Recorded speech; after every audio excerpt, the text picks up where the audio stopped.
Hello, everybody. Welcome to Wanderlust Wednesday, our October 7th, 5 p.m. session. And we're very interested in tonight's session. We have several programs. Our highlight area, our highlight region today is the UK, and we have 4 programs. And most of these programs have run before. And so we're really excited about telling you some about these programs and getting into some of the specifics. And then as you have an interest in following up with the professors and directors of the program. So as I mentioned, this is our Wanderlust Wednesday, 5 p.m. session on October 7th. If you've been following along here, you know that normally we do a study abroad fair in October and again in January. And because of the COVID-19 pandemic and social distancing restrictions, we're not able to do that this year. So we have this is our alternative, and I think it's actually a pretty nice alternative where there's a lot of information that you can get on our website from looking at these videos or participating in real time. Before I get started and turn it over to Whitney, I did want to mention that our highest priority is your health and safety, and so we won't be sending programs unless they're deemed to be safe based on the university criteria and on the UNC system criteria that have been established. At this point, we don't know when that will happen again. Our programs are currently paused, so we don't have students out this fall, and as of now, our January programs have been canceled as well. But as we move forward, as the situation changes, hopefully we can get some programs running. But remember, the most important thing is the students and faculty's health and safety, so we'll keep those in mind when we're making those decisions. With that in mind, I will turn it over to Whitney, who will introduce our guest tonight, our 4 programs, our very diverse set of programs, as it turns out. Whitney? Hello. First off, this evening we're going to talk about ECU's ECU-led program opportunities. So these are faculty-led programs where students travel with an ECU faculty member. They're normally in a small cohort of ECU students. Programs can range from 5 participants up to 30 and sometimes even 40. On these programs, you do pay the same cost whether you're an in-state or an out-of-state student. These programs have a set program cost that's based on the location where you're going, the length of the program, and the academic credits. These short-term travel opportunities are a great first step for students in study abroad, especially if they have not traveled outside of the country before, because they do have that reliability of traveling with an ECU faculty member. So first off, we will be starting with a program that runs to London every year, and this program is led by Dr. Rick Taylor, Dr. Andrea Kidda, and Dr. Will Banks. I'm going to hand it over to Rick Taylor now. Thank you, Whitney. Break free with us in London. I'm happy that you're joining us today. If we were face-to-face, I would have a little bit of Cadbury chocolate for you. So you're just going to have to imagine that you're munching on a bit of Cadbury chocolate as I tell you about our program.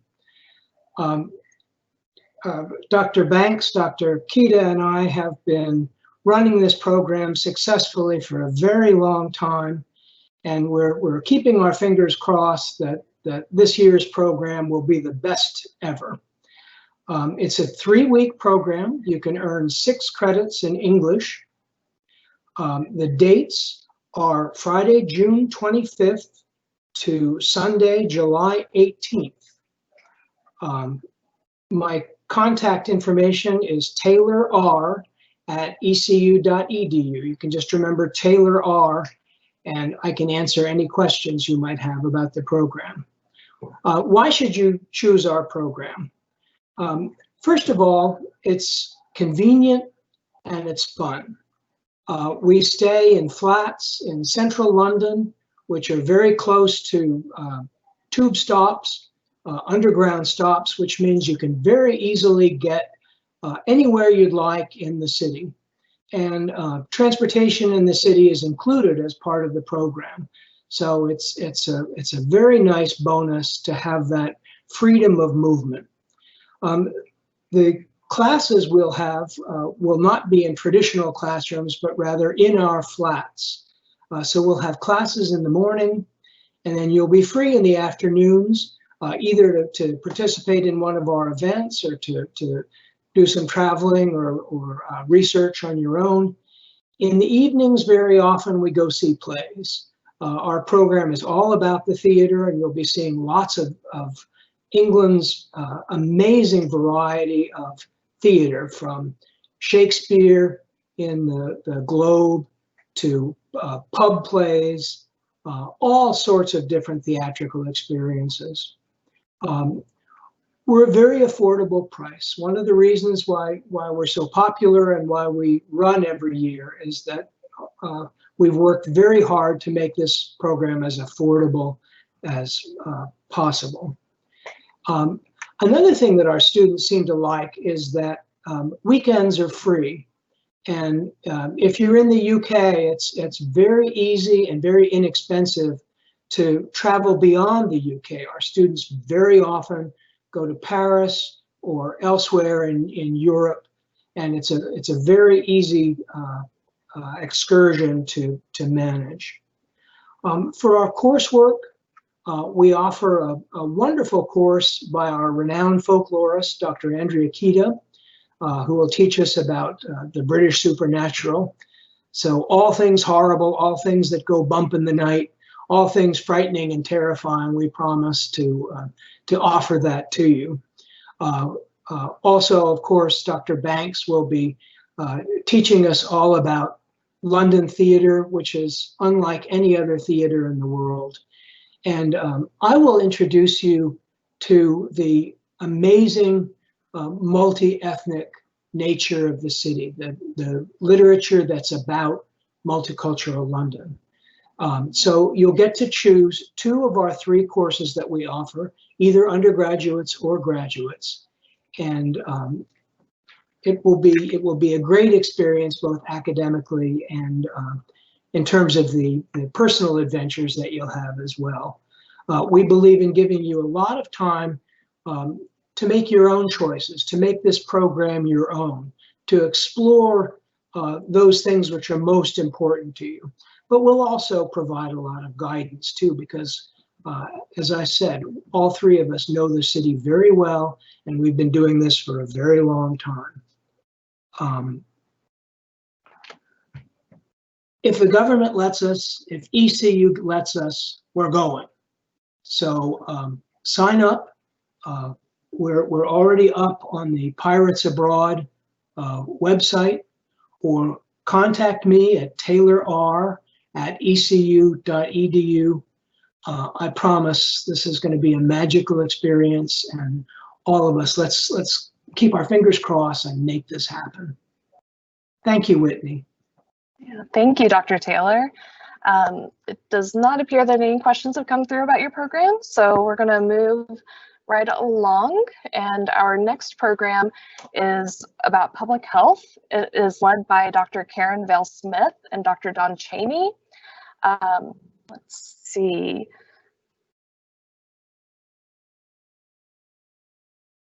Karen, are you there?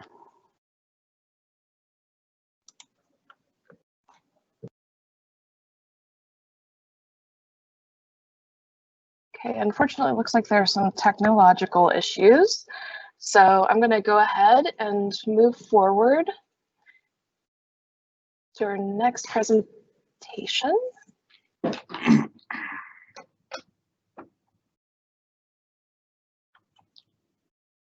Okay, we will be hearing from Dr. Alan Taylor and his program to the British Isles.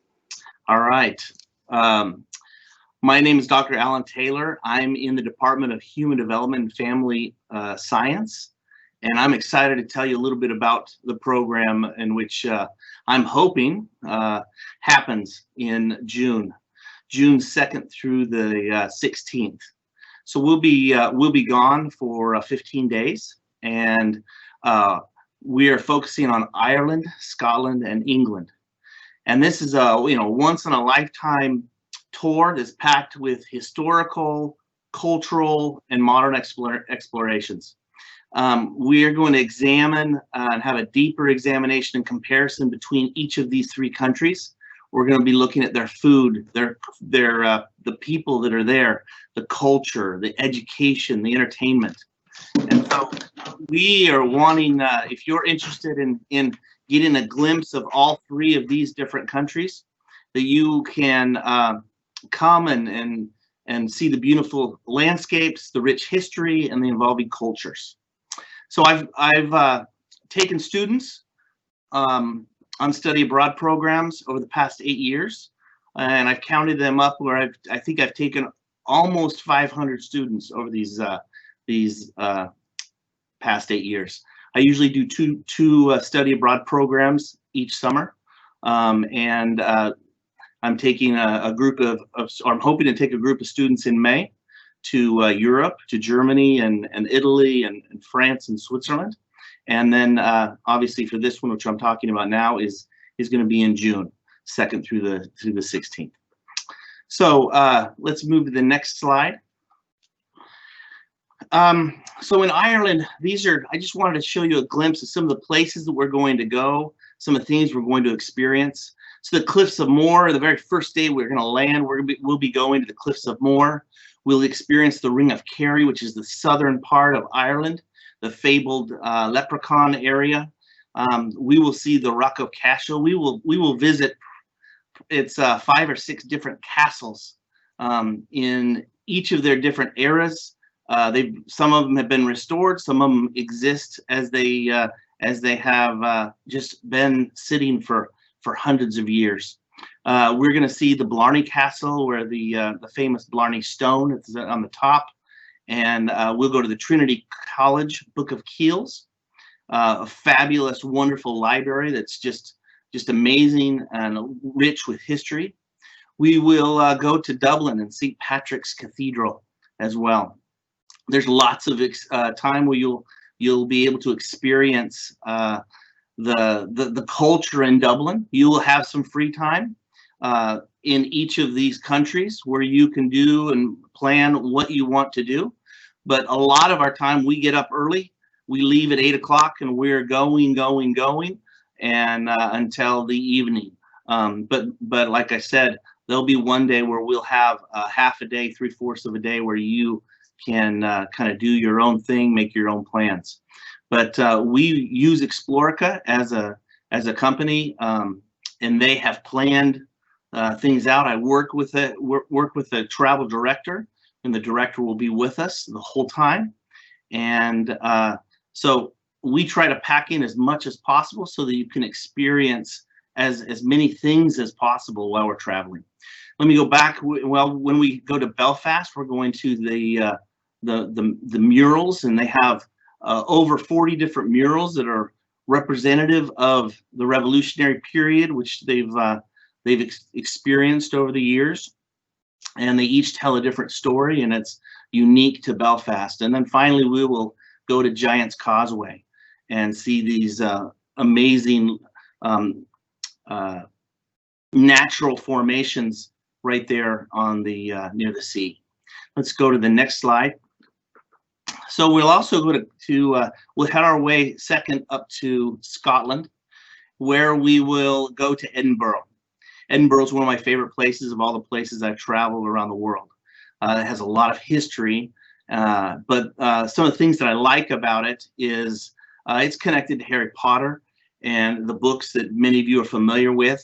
And J.K. Rowling was from there and wrote some of the books. The first book, and I believe the second book, was written while she was there in Edinburgh. We will go to the Elephant House, is where she spent time writing her first book, and we will stop by there. And in your free time, you can go there and get a cup of tea or visit that location. We'll go to Edinburgh Castle as well, and the Stirling Castle. Stirling Castle is probably one of the most preserved castles in Scotland, and beautiful, beautiful area.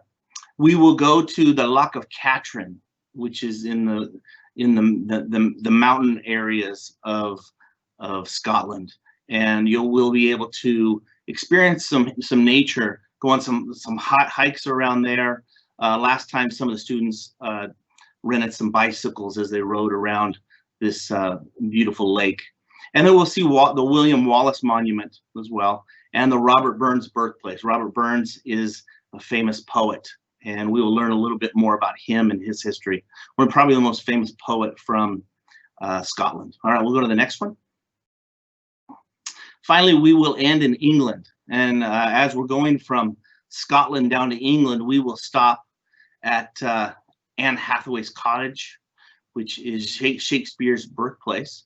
We will go to the Chatsworth House. If you are familiar with Downton Abbey, then that is a mainstay of that series.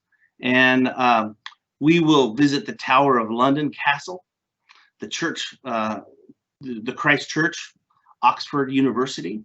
We will stop at Westminster Abbey as well and visit that cathedral, and the Kensington Palace, where the royal family lived. Last time we were there, some of the royal family members were out there. Kate and her 2 children were out rolling on those hills that you see on the right-hand side. And we were just in awe, and it was pretty cool to see them. And then we will, you'll have some time to spend in London. And if you want to ride the Eye, which is the Ferris wheel there, or visit some of the places that we don't have on our itinerary, we've packed a lot of things in London, but there's some things that you may want to do on your free time. We will end, after we go to Buckingham Palace, we'll see the procession as they come in and leave. But the last night that we're there, we will be at the West End London Theatre and see one of their shows there, and it just kind of caps our experience. Again, we are really looking at the historical components and the modern era of each of these countries and how they've transformed. And in particular, we're looking at relationships, their families and community as it relates to culture and food and entertainment. All of those things are all embedded in what we're learning and studying. Next slide.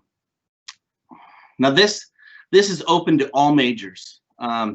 And I've taken students, I've done this exact same tour before, and I've had 40 students come with me, and I've traveled together, and it was an amazing experience. So this is the same study abroad program that I ran 4 years ago. So I'm looking forward to run this again. It was really well received. So what the price that this entails covers all of our round trip flights. It includes the flight, where many of the other study abroads do not include the flights in their costs.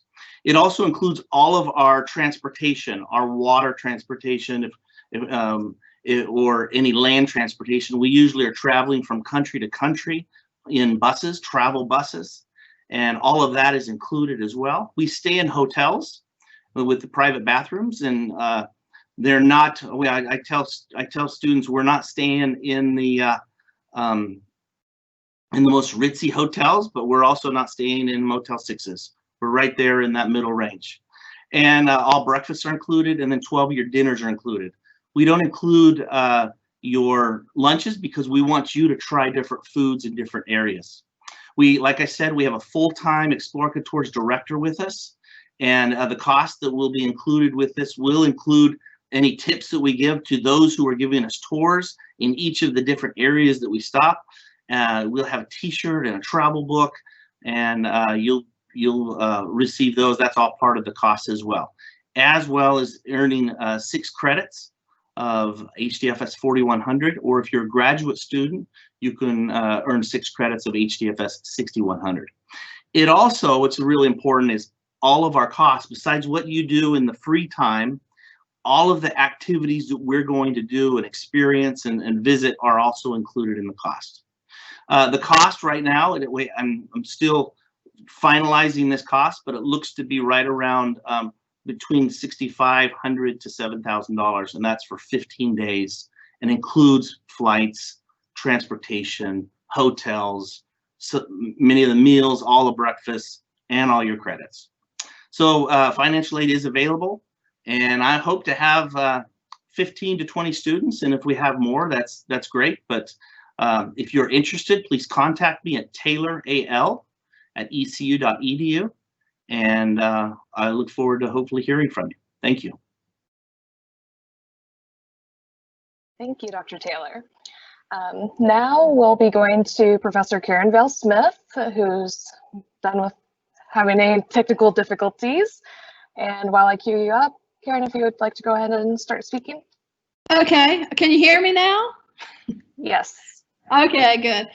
I'm Karen Vail-Smith from the Department of Health Education and Promotion, and I will be doing this with Dr. Don Chaney, who is the department chair of the Department of Public Health at University of Alabama now. He used to be here with us. But let's see, what we do is we study the best healthcare systems in the world. And we've been to London for the National Health Service several times, and we're going back again this year to study their public health system. And you can do the next one.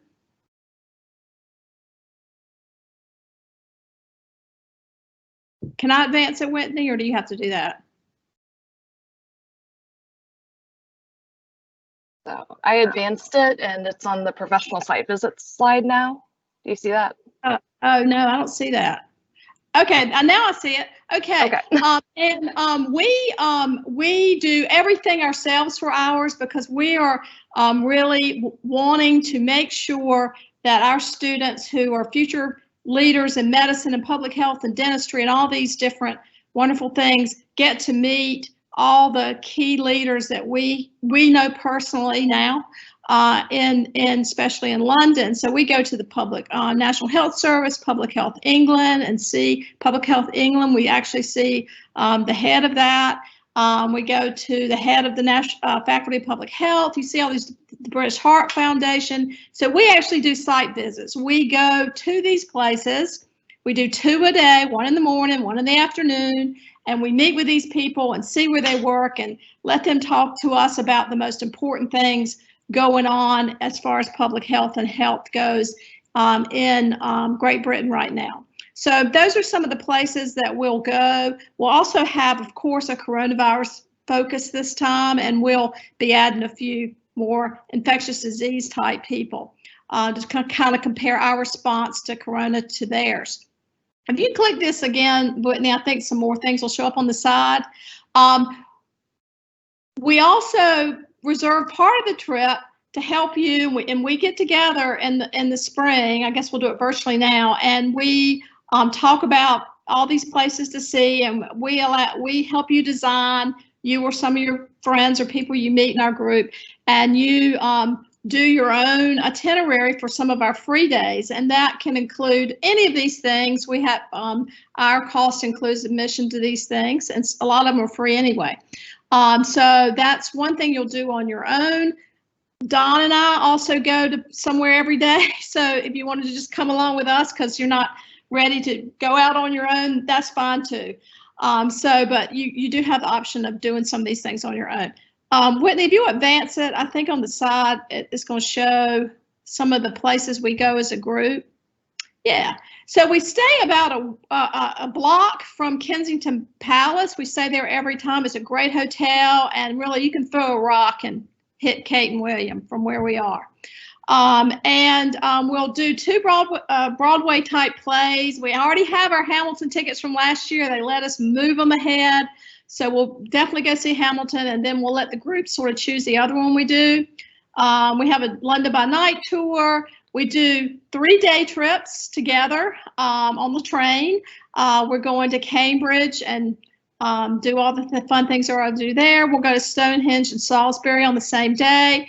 We'll also go to Canterbury this year, which is near where they're having the British Open, if you're into that. We'll do the London Eye together, and we also go at a time when Buckingham Palace is only open on the inside for 3 weeks out of the year. And so we'll be there when it's open, and we'll go do the inside tour of Buckingham Palace. Okay, next one. So here's just some nuts and bolts. We will take up to 30, and 10 of whom will be University of Alabama students. So it would be 20 ECU students. And we also have promised students who we told could go last year that if they apply and that stuff, that we would accept them. So I think admission is going to be very competitive. So I encourage you, our applications are due November 1st. If you're interested, make sure you apply early. We'll have a decision for you by December 1st. We have a $75 of that is study abroad's money, and $500 of that is hotel deposits and that kind of thing. So we have, when you are accepted, you have to pay a $575 non-refundable deposit unless the program's canceled, then it's refundable. All majors can apply, but it's really going to be most meaningful for people who have some aspirations of doing something around health in grad programs. You earn 6 credits for our class, Field Study in International Health, which is, it counts different things in our major. I can tell you about that if you're interested, just email me. And it also gives you global diversity credit. The cost is $35.75, which includes most expenses, all you're getting around, all your day trips, all your tickets, all your land transportation, all that kind of stuff. But it doesn't include airfare. It doesn't include lunches and dinners. However, we do have a meal allowance. We do have money, pounds we give you when you get there that you can. I gave up 10 programs ago trying to have group dinners and everybody being so weird and complaining about what they're eating and stuff. So we actually have one group dinner, but the rest of them we give you money instead. Okay, I think one more maybe. I'm done. Anyway, so if you think this sounds like something you want to do, I think the next slide, Whitney, yeah. I always say we always try to put together a dream team of people that want to go hear about healthcare from the renowned leaders in the world. And we want resourceful, fun, adventurous people who can't wait to share the experience of a lifetime with new lifelong friends.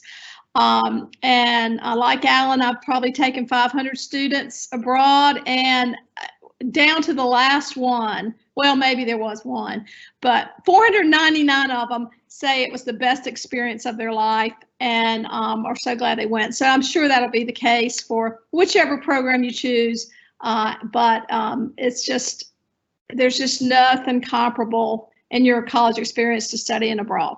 So if you're interested in ours, there's my contact information down there. Just shoot me an email. I do have an interest list that I've been holding on to since last spring. I'd be glad to add you to that to make sure you get any of our updates or anything like that. Thank you. Thank you. We do have a question that's come through for you. Okay. The question is, do you help students organize their flights so they can fly together, even though flights are an added expense? Nobody flies alone. I should have mentioned that. And the reason we quit doing like group flights was because so many people were coming from different places or wanted to stay longer or go early or use their parents' frequent flyer miles. So we just quit doing that. But we have it set up that nobody flies alone, and we have all these elaborate plans of meeting out at the airport. Nobody comes into town alone. So you will not be on your own. And we meet 5 times before any of this happens, and these people will be your friends by the time you meet them at the airport. So don't worry about that. Perfect. And I'm going to go back. Dr. Ellen Taylor, are you still on the call? I am. Okay, we have had a question come through for you. The question is, for the British Isles program, how are classes conducted, and when is there time to do schoolwork with such a packed schedule of sightseeing activities? That's great. That's a great question. I didn't get to that component.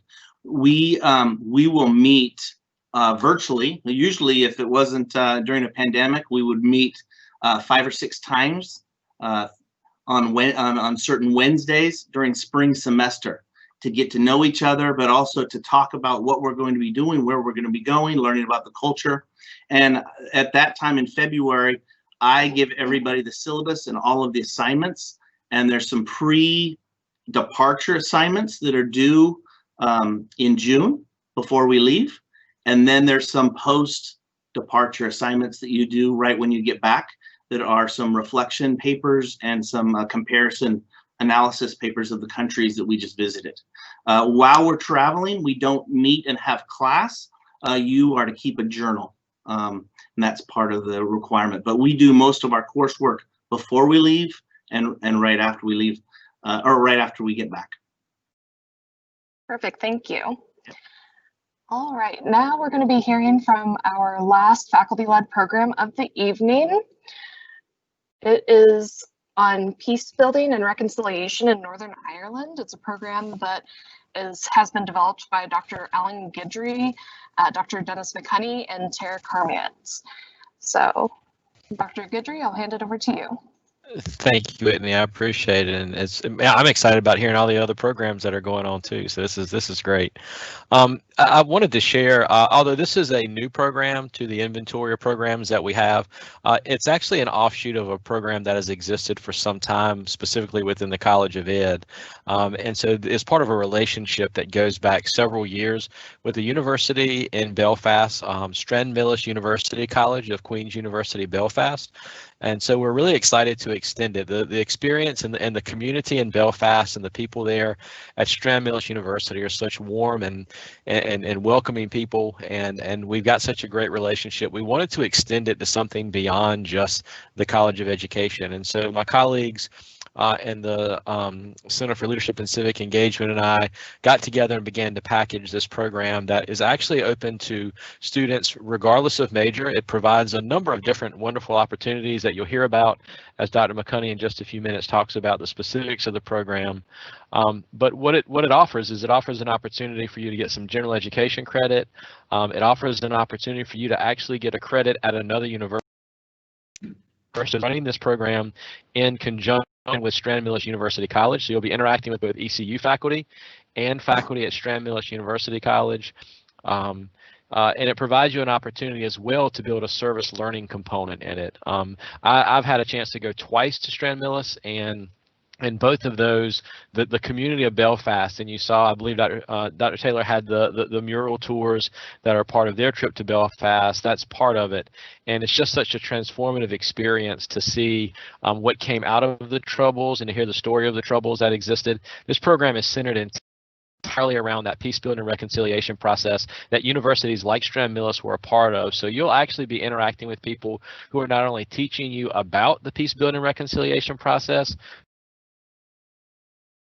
of the reconciliation process. And for me, it was transformative in that when I was part of some of those we did with the College of Ed, I began to realize, where do we find these same points of division? How can we come out of this experience and be transformative in those communities when we come back? So again, this is an opportunity that we're trying to create to make it for students, to really help you beef up your resume, and to help you have just as I said, that transformative experience. So I'm going to turn it over to Dr. McCunney as Whitney switches slides for us. Hi everyone, Dennis McCunney. I work as a Director of Intercultural Affairs with Tara Kermit, who serves as Associate Director in Center for Leadership and Civic Engagement. I'll just give a brief overview of kind of what we had planned for 2020 and what we hope to do again in May 2022. So as Dr. Guidry mentioned, we've had a long-standing relationship with a number of academic and NGO or non-governmental nonprofit partners in Belfast and Northern Ireland for a few years now, and I've had the opportunity to go to Belfast twice since we've started this relationship, and really is sort of focused on this whole idea of addressing the long history of political and religious ethnic violence that has existed for a good 40, 50 years now and more. Addressing that history, also known as the Troubles, and the number of lives that it's cost, and the collective trauma that this society has experienced, but also looking at the history and really the innovative work that's being done around nonviolence, peacemaking, peace building, and the history of nonviolent civil disobedience. All of that is discussed as part of this course. So as Dr. Guidry mentioned, sort of our goal really, or our program overview, as we said, students will spend time in local communities, interacting with community organizations, and hearing firsthand accounts of the history, faith, and culture of this beautiful wounded land. And there's really not a lazy word in that description, because it describes this experience. It's a 3-week program, roughly 3 weeks. The first week is spent in a service learning experience where students are in the community, learning from community activists, leaders, religious leaders, interacting with youth at local youth clubs. The second part of the program, the last 2 weeks, is spent at the university, but also doing field trips at Strand-Millis University in their peace building course. It's a 2-week summer course. What that means for our students is that they will earn 6 credits. That transfers to English 1500, topics and words, images and ideas, and political science 1500, politics and global understanding, social science and global diversity credit there, and obviously English is humanities credit. So you'll receive some transfer credits, but a total of 6 credits will go on your transcript. Again, open to all majors. We've worked out I think a fairly reasonable cost that includes almost everything except for the flights. We do allow students to coordinate their own flights within certain parameters, so that no one travels alone. Ideally traveling with a travel buddy or a number of travel buddies, so to ease that anxiety. So we'll give directions on that soon, but flight prices should be fairly reasonable.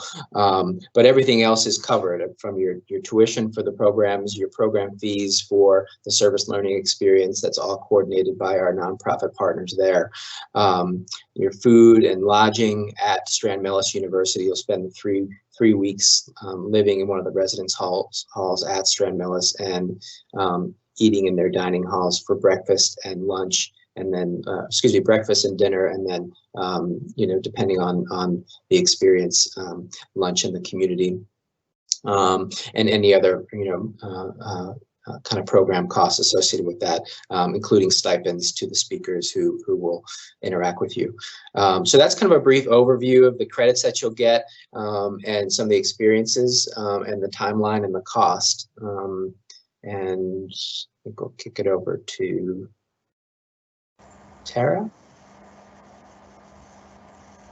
Yeah, so as Dennis mentioned, we will be doing a key component of this is the service learning piece. And so what happens is the first week that we are there will be with our smaller group of ECU students, which is roughly around 12 students that we're looking for. And that's where we really integrate ourselves within the community, learn from community members. So we'll meet with politicians, local historians, local leaders, community members, to kind of lay that foundation for this peace building and reconciliation work.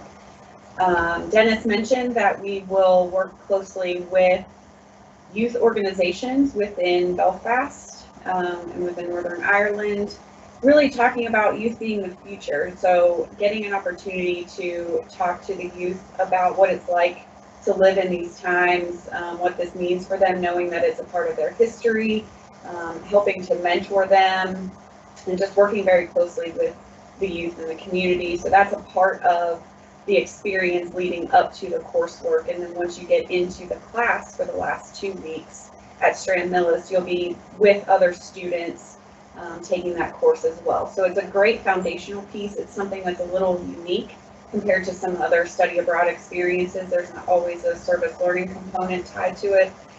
So this will give you not only that academic concept and ability to apply what you're learning in the real world setting and through service learning, but also it gives you that resume piece and that active piece to talk about to future employers as well with that experience. So very excited about this opportunity, looking forward to it.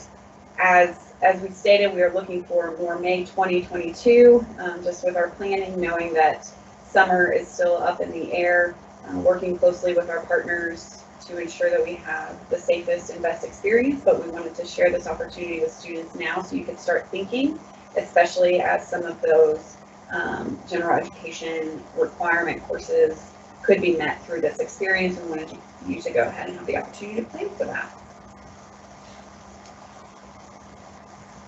I think that's all we have, Whitney. All right, thank you very much. And we did have a question come through, and just to clarify, this program is for May of 2022. You're getting a head start on recruitments.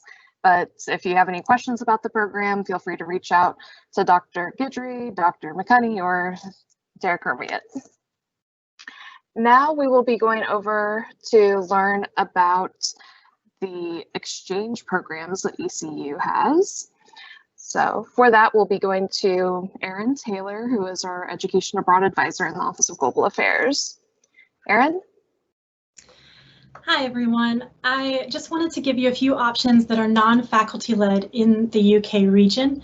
Most of these are going to be exchange programs, so I wanted to start with a general overview of what to expect on an exchange. First, you'd get to pay your same tuition and fees as a normal semester at ECU, and your grades would transfer in as pass-fail, so you would not receive a letter grade and it would not impact your GPA. You do have access to normal ECU financial aid and the ability to apply for additional scholarships. We have a few minimum eligibility requirements. The first is a 2.5 GPA, but do keep in mind that some programs may be more competitive and ask for a higher GPA. You also have to have completed 24 credit hours prior to the start of your program, but by the time you finished your freshman year, you will have completed that. Students also have to be in good academic and disciplinary standing, and you also want to be aware of any program-specific requirements listed on your program's page. We have 3 bilateral program options offered in the UK. So since they're bilateral, we have a direct relationship with these universities abroad, and it's the least competitive because you're only competing against other ECU students. You will pay the same tuition and fees as a normal semester at ECU, and your housing and meals would be paid in country. The first program is at De Montfort University. It offers multiple disciplines, including arts, journalism, communication, sociology, health sciences, and more. Do keep in mind that you could only apply for a fall or full academic year program, so you would not be able to study here for just the spring semester. Manchester Metropolitan University also offers multiple disciplines, including accounting, finance, architecture, marketing, chemistry, IT, fashion, and more.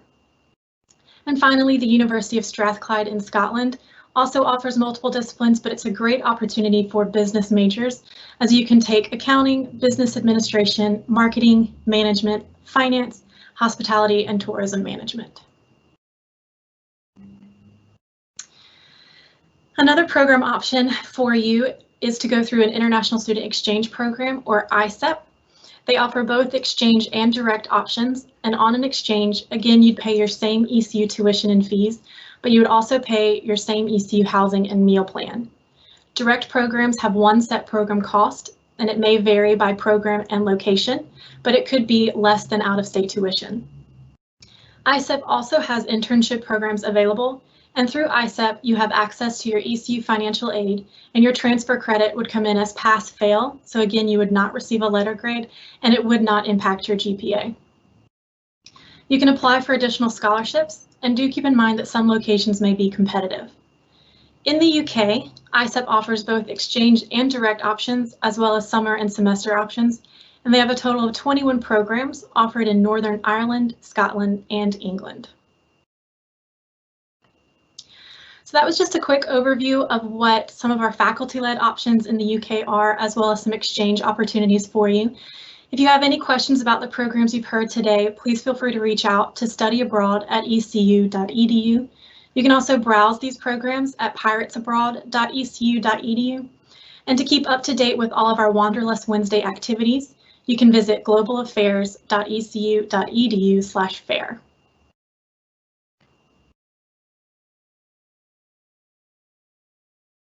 I do want to remind you we have one last session for this evening at 7.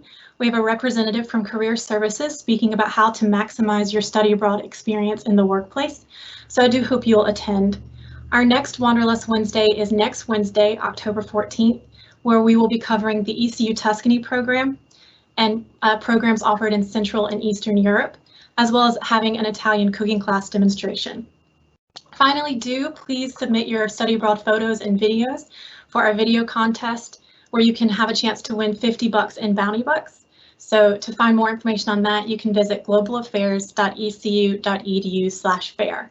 Thank you again for joining.